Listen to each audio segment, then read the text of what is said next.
Hey everybody, Ryan here from Android Calls. I'm here to do my review on the Pixel 7. So I have to admit, the new G2 Tensor chip, I was really excited for. It does that and everything else. It's really awesome.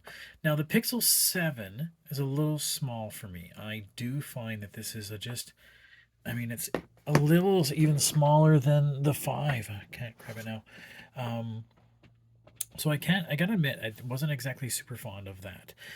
And this is super slippery.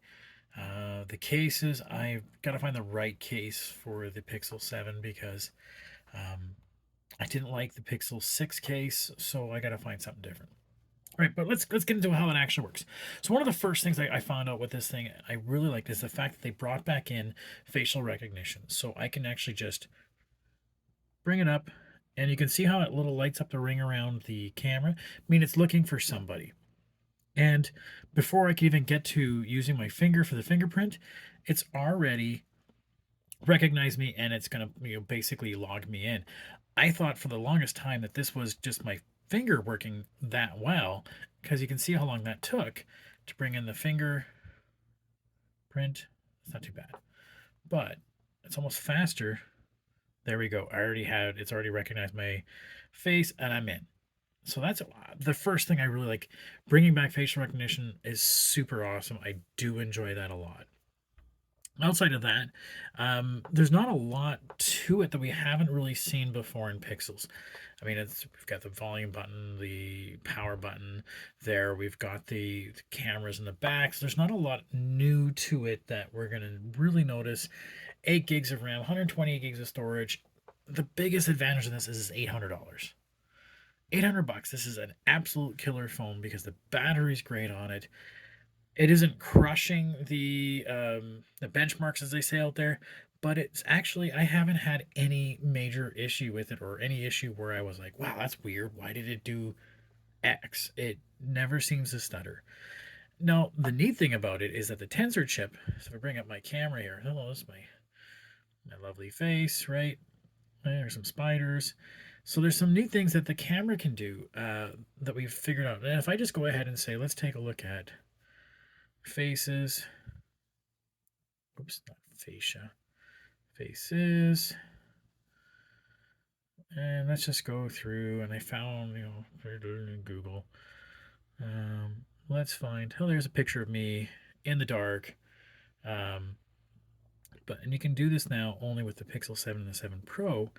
Is an unblur feature. So if it was a longer shutter and was harder to work with, we can unblur it. And it doesn't show much difference there. I gotta find where's the exact copy of something I can show you what really worked out well. So that was kind of blurry. Let's find a picture that wasn't so good.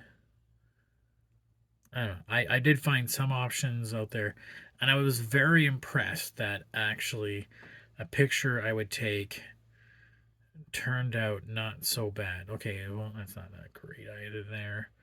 Let's go back even. Let's find something really old. I mean, like something pre-pixel, even because some of the pixel shots have always been really awesome. So it's hard to get. Well, there's a picture. So that one's kind of blurry, not out of focus, but just blurry. And we can go, okay, well, let's take this and let's unblur it. And let's see what it does. So blurry, it's really hard to tell. That it's a little tighter. It's a little more defined. Actually, there was a few examples, and again, I should have planned this a little better. That I could find that really showed off the awesome features it can do for that. So that's the big thing that that part can do. I mean, otherwise, it still has the translation piece onto it as well. I actually let me see my voice text messages. Um, we have a text message here from a number I probably shouldn't show, but then it shows I can see the transcript. Like that's kind of a cool feature. So that's I think a Pixel 7 kind of feature, so that your voicemails that come in, it'll give you the transcript of your voicemails. That's pretty neat feature. Outside of that, it's a a decent phone. There's not anything super wowing out about it except for it does take amazing photos. It does last a long time in the battery. I'm usually getting through the day and ending at about 50%. If I let it get down that low, I usually charge it up way before that because I don't like anything below 70. But it's doing super well. So, oh, my oven preheating is done. Um, yeah, so in terms of a phone, this 7 is where it's at, I think. Now I'm going to be reviewing the 7 Pro and seeing, was the $400 difference any worth it? But I'll let you guys know in a future review. Thanks so much.